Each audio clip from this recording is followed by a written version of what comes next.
NCERT सम numerical problem पर बहुत दिनों बाद बच्चों एक बार पुनः आपका हार्दिक अभिनंदन वंदन एवं स्वागत है। प्रत्यावर्ती धारा परिपथ के अंतर्गत आज हम जो है एनसीईआरटी के अंतर्गत न्यूमेरिकल प्रॉब्लम आपको उपलब्ध करा रहे हैं। पहला प्रश्न है, एक 100 ओम का प्रतिरोधक 100 ओम का प्रतिरोधक है।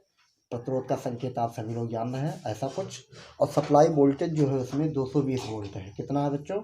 220 वोल्ट। और आपको पहले ही हम बता चुके हैं जो सप्लाई वोल्टेज होती है वो हमेशा VRMS होता है, आभासी वोल्टेज होता है। सप्लाई वोल्टेज कितना है? 220 वोल्ट।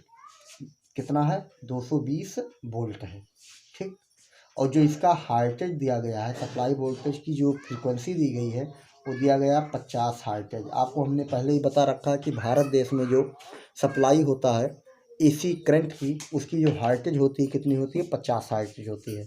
तो प्रश्न कह रहा है परिपथ में धारा का RMS वैल्यू निकालना है। क्या निकालना है? RMS value. आपको पता होना चाहिए ये VRMS वैल्यू दिया गया है। क्या दिया गया? VRMS value. तो धारा के लिए आपको वैल्यू निकालना है। तो हम सभी लोग जानते हैं V ओम के नियम से पहले प्रश्न का उत्तर देते हैं। V बराबर होता है IR। ध्यान आया कि नहीं आया बच्चों? और चूंकि RMS की बात कर रहे हो तो यहाँ लिखा जाएगा VRMS इक्वल हो जाएगा आपका IRMS इंटू R। ठीक, इतना बात तो समझ में आ गया होगा। आपको IRMS की वैल्यू निकालनी है तो IRMS इक्वल हो जाएगा आपका VRMS डिवाइड बाई R। और VRMS की वैल्यू आप प्लेस कर दीजिए। कितना दिया गया है? 200। और R की वैल्यू दिया गया है 100। डिवाइड करोगे तो रिजल्ट आएगा 2 एम्पेयर। कितना एम्पेयर? 2 एम्पेयर। आभासी जो करंट, वर्चुअल जो करंट फ्लो होगा कितने एम्पेयर होगा? 2 एम्पेयर। और फिर सेकंड प्रश्न इसमें पूछ रहा है कि पूरे चक्र में कितने नेट शक्ति व्यय होगी। नेट शक्ति के लिए जो फार्मूला होता है आपको पता होना चाहिए, P बराबर होता है V इंटू आई। ध्यान आया कि नहीं आया? चूंकि RMS की बात कर रहे हो तो यहाँ के लिखेंगे बच्चों RMS लिख देंगे। क्या लिखेंगे बच्चों? RMS। VRMS into IRMS। Power equal होता है वोल्ट इंटू करंट। तो वोल्ट की VRMS की वैल्यू कितना दिया गया आपका? 200 दिया गया। और IRMS की वैल्यू दिया गया आपका, सॉरी, IRMS की वैल्यू दी गई है 2 एम्पियर। इसका अगर मल्टीप्लिकेशन कर दोगे तो हो जाएगा 400 क्या वाट। इस तरह से पहला प्रॉब्लम आपके सामने सॉल्व किया गया। आइए नेक्स्ट प्रॉब्लम पर बात करते हैं। थोड़ा सा बच्चों ध्यान दीजिए, वास्तव में VRMS की वैल्यू 220 वोल्ट दिया गया है तो इसको आप करेक्शन कर लीजिएगा। ये दिया गया 220 वोल्ट तो रिजल्ट आ जाएगा यहाँ 2.2 एम्पियर, ठीक है। और यहाँ रखा जाएगा 2.2 एम्पियर, रिजल्ट आएगा 440 वाट, ठीक है। इसको आप सभी बच्चे ध्यान से देख लेंगे। 440 नहीं, 484 वाट हो जाएगा। 484 वाट हो जाएगा। मेथड आप देखिए कैसे है, और जो वैल्यू दिया गया उस वैल्यू को आप प्लेस करके हल करिए, इतना वाट हो जाएगा। प्रश्न संख्या 2 पर विचार। क्वेश्चन कह रहा है कि आपका शिखर वोल्टेज दिया गया है। शिखर वोल्टेज को हम किससे निरूपित करते हैं? V0 से। V0 इक्वल दिया गया 220 वोल्ट और आपको VRMS की वैल्यू फाइंड करनी है। तो काव्या करोजी आपको पता होना चाहिए कि VRMS और V0 में एक रिलेशन बनाकर दिया गया था। आपको पता है VRMS इक्वल होता है आपका, VRMS इक्वल होता है V0 अपान √2। सत्येंद्र मौर्य आपको पता होना चाहिए। ध्यान आया कि नहीं आया? VRMS इक्वल होता है V0 अपान √2। तो आपको VRMS की वैल्यू निकालनी है तो आसानी से क्या कर सकते हो, आप इसमें रखकर कैलकुलेट कर सकते हो।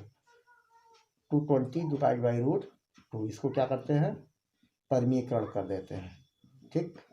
तो ये हो जाएगा 2 डिवाइड बाई 2, ये कैंसिल आउट, 110, रिजल्ट आया 110 √2 वोल्ट। इसको क्या कहा जाता है? VRMS वैल्यू, आभासी वैल्यू। कौन सी वैल्यू है ये? आभासी वैल्यू है। बात समझ में आ गया बच्चों कि नहीं समझ में आया? फिर इसी में सेकंड क्वेश्चन कह रहा है, AC परिपथ में धारा का RMS मान 10 मिली एम्पेयर है। IRMS बराबर दिया गया है 10 मिली एम्पेयर। क्या दिया गया है? 10 मिली एम्पेयर। तो इसको कन्वर्ट करिए एम्पेयर में, 10⁻³ एम्पेयर हो जाएगा, ठीक है। तो आपका शिखर मान पूछ रहा है। क्या मान पूछ रहा है बच्चों? शिखर मान। इसका मतलब I0 की वैल्यू फाइंड करनी है। तो similar process, apply the formula. IRMS equal हो जाएगा आपका, क्या हो जाएगा बच्चों? IRMS इक्वल हो जाएगा I0 अपान √2। इसका मतलब I0 इक्वल क्या हो जाएगा? सोच कर बताइए। IRMS इंटू √2, वैल्यू प्लेस करके डायलूट कर लीजिए। 10 × 10⁻³ इंटू √2 क्या एम्पेयर। बात समझ में आया कि नहीं समझ में आया बच्चों? कितना आ जाएगा 10 इंटू 10⁻, या इसको लिख सकते हो 10⁻⁻2 √2 क्या एम्पेयर। ठीक, आइए नेक्स्ट प्रॉब्लम पर देखते हैं बच्चों। करते हैं बच्चों, आपके सामने यल परिपथ है एक। देखिए चित्र इस प्रकार से बनेगा। एक कुंडली है, कुंडली के यल की वैल्यू दी गई है। कितना दिया गया है बच्चों? यल की वैल्यू कितना दिया गया है बच्चों? सप्लाई वोल्टेज जो दिया गया है VRMS इक्वल दिया गया है 220 वोल्ट। कितना दिया गया है? 220 वोल्ट की सप्लाई दिया गया। यल की वैल्यू कितना दिया गया है? 3.3 हेनरी। ठीक है, तो प्रश्न कह रहा है ये बताइए RMS की वैल्यू निकालना। IRMS की वैल्यू आपको फाइंड करनी है। IRMS की वैल्यू फाइंड करने के लिए आपको पता होना चाहिए IRMS। ओम्स लॉ लगाएंगे। ओम्स लॉ के अकॉर्डिंग आपको पता होना चाहिए यहाँ क्या लगा हुआ है, यल लगा हुआ है। तो इसमें जो विरोध होगा वो क्या होगा? यक्सल होगा, प्रतिघात यक्सल होगा। इसका मतलब हम कह सकते हैं by Ohm's law. By Ohm's law कह सकते हो। VRMS बराबर हो जाएगा आपका IRMS इंटू एक्सल।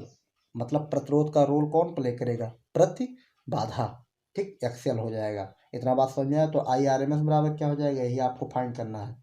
IRMS बराबर हो जाएगा आपका, IRMS इक्वल हो जाएगा VRMS डिवाइड बाई एक्सल।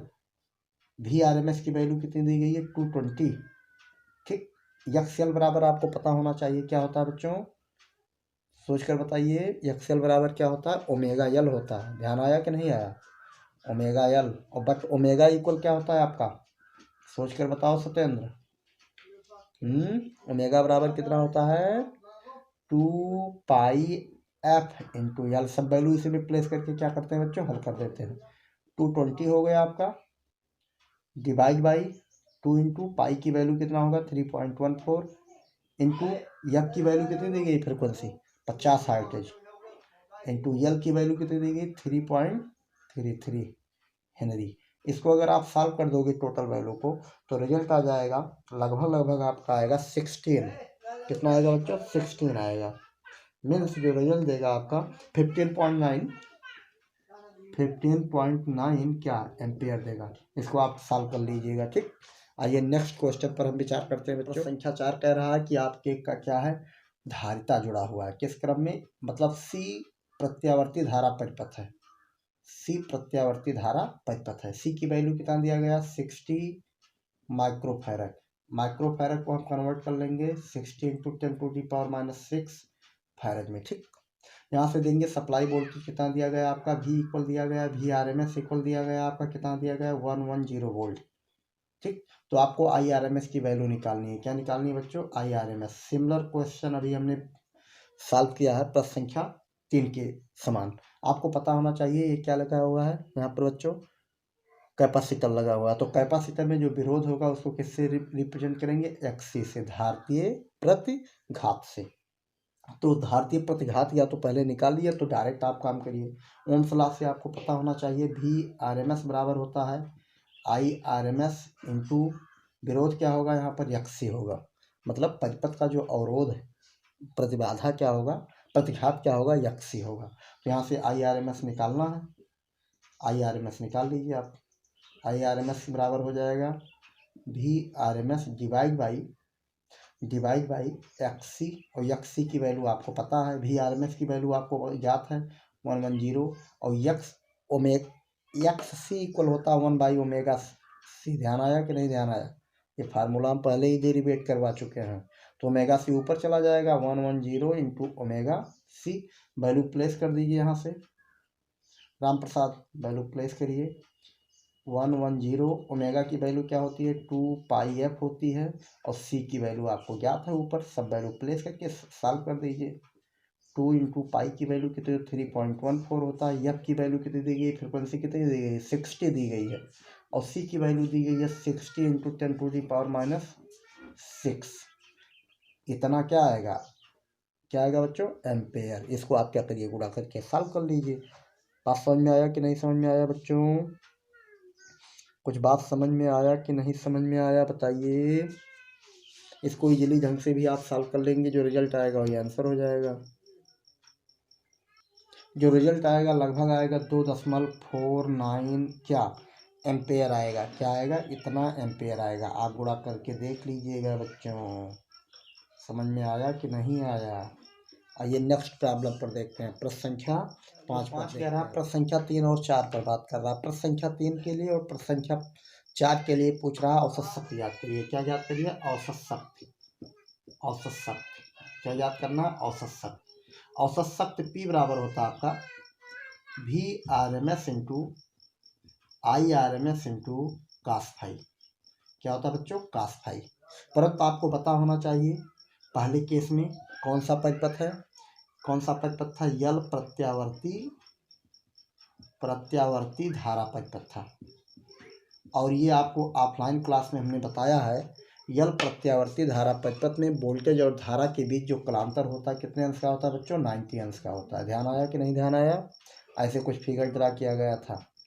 यहाँ VL मिल रहा था, यहाँ V, यहाँ I मिल रहा था। ध्यान आया कि नहीं आया? इसके बिटवीन ध्यान आया? बिल्कुल ध्यान आ जाना चाहिए। इसका मतलब यहाँ जो फाई मिला कितना मिला? 90 अंश। सो P क्या होगा यहाँ पर? कास फाई का मान अगर हम 90 कर देंगे तो पावर की वैल्यू क्या हो जाएगी? 0। ध्यान आया कि नहीं आया? ऐसे सेकंड क्वेश्चन में अगर विचार करें C प्रत्यावर्ती परिपथ पर, C प्रत्यावर्ती धारा परिपथ के लिए पूछ रहा है प्रश्न संख्या 4 से, तो वहाँ पर भी ध्यान दीजिए फाई की वैल्यू कितनी होती है? 90 अंश होती है। वोल्टेज जो होता है धारा से 90 अंश क्या होती है? पश्चगामी। तो फार्मूले में अगर हम प्लेस कर देंगे तो यहाँ से हो जाएगा P इक्वल क्या हो जाएगा? तब भी 0 हो जाएगा। इसका मतलब प्रश्न संख्या 3 और 4 में औसत शक्ति क्षय दर कितना होगा? 0 होगा। कितना होगा बच्चों? 0 होगा। आइए प्रश्न संख्या नेक्स्ट पर विचार। LCR परिपथ है। क्या है? यल परिपथ। कौन सी परिपथ? यल पर। और C और R तीनों एलिमेंट को किस क्रम में? इन सीरीज ऐड करके क्या करते हैं हम? एक्सटर्नल वोल्टेज इस पर क्या करते हैं? अप्लाई कर देते हैं। ठीक, यहाँ पर यल की वैल्यू क्या दिया गया है? यल इक्वल दिया गया है आपका 2 हेनरी। कितना दिया गया बच्चों? 2 हेनरी। सी की वैल्यू क्या दिया गया है? सी की वैल्यू दी गई है 32 माइक्रोफैरड। 32 माइक्रोफैरड। और आपका आर का वैल्यू जो दिया गया है 10 ओम दिया गया। कितना दिया गया? 10 ओम। कह रहा है ओम अनुनादी आवृत्ति आपको निकालना है, ओमेगा की वैल्यू निकालनी है। किसकी वैल्यू निकालनी है? ओमेगा की वैल्यू। तो अनुनादी आवृत्ति के लिए आपको पता होना चाहिए एफ की वैल्यू निकालनी है। किसकी वैल्यू है? एफ की। तो अनुनादी परिपथ के लिए आपको बताया गया है कि एक्सी का वैल्यू किसके बराबर होना चाहिए? एक्सएल के इक्विवेलेंट होना चाहिए। तो एक्सी बराबर आपको पता होना चाहिए 1/ओमेगा C होता है और एक्सएल बराबर होता है ओमेगा एल। तो यहाँ से अगर देखा जाए तो 1 हो जाएगा CL बराबर हो जाएगा ओमेगा स्क्वायर। तो ओमेगा बराबर क्या होगा?